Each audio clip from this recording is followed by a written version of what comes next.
termine avec le câble et les annonces économiques qui détermineront l'évolution de la paire cette semaine. Oui, le câble a été la devise, la grande perdante, je dirais, du G10 avec moins 1,75% la semaine dernière.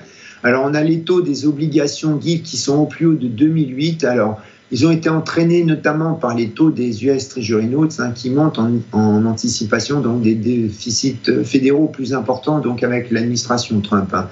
Alors, et puis aussi au fait parce qu'il y a eu quand même des chiffres américains meilleurs prévus que dernièrement. Alors, précédemment, les gilts ont monté plus fort que les US Notes et là, en fait, ils montent, je dirais, de la même ampleur. Donc, on ne peut pas dire qu'il y a une aggravation du côté anglais. Alors, à très court terme, on a l'inflation au Royaume-Uni, dont on vient de parler là, récemment, tout à l'heure, d'un point macroéconomique, qui pourrait surprendre à la hausse, donc à cause des prix des billets d'avion, et ce qui serait une opportunité de trade intraday. Pour autant, ça ne devrait pas gêner la Banque d'Angleterre, qui, je vous rappelle, donc, devrait baisser son taux directeur lors de la prochaine réunion le 6 février prochain. Alors, on surveillera aussi les ventes au détail et le PIB au Royaume-Uni qui détermineront donc l'évolution de la paire cette semaine, avant que les traders, pareil comme pour l'euro, les traders institutionnels ne reprennent le focus sur l'investisseur de Donald Trump. Alors, on aura deux membres de la Banque d'Angleterre qui sont prévus de parler, à savoir Mme Sarah Briden et Alan Taylor.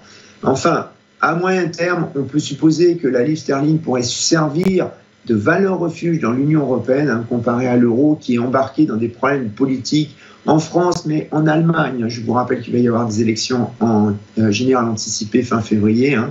Et puis, on a aussi donc une baisse, une banque centrale, une banque d'Angleterre qui est plus résistante à baisser son taux directeur comparé à la BCE. Surtout que maintenant, on a des taux guides qui sont quand même beaucoup plus élevés.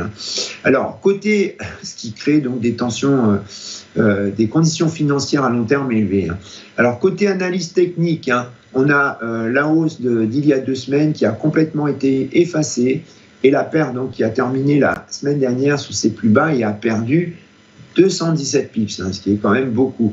Alors, côté support, on a un 20,37 qui est le plus bas donc d'octobre 2023. En dessous, on a un 18,36, c'est le ratio 38,2% de Fibonacci, donc entre le plus haut de juin 2021 et le plus bas de septembre 2022.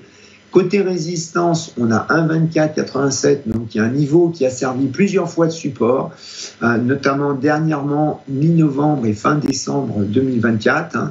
Et c'est aussi la ligne supérieure d'un canal de tendance baissière qui a été initié en septembre 2024. Au-dessus encore, on a un 25,75 qui est le plus haut de la semaine dernière.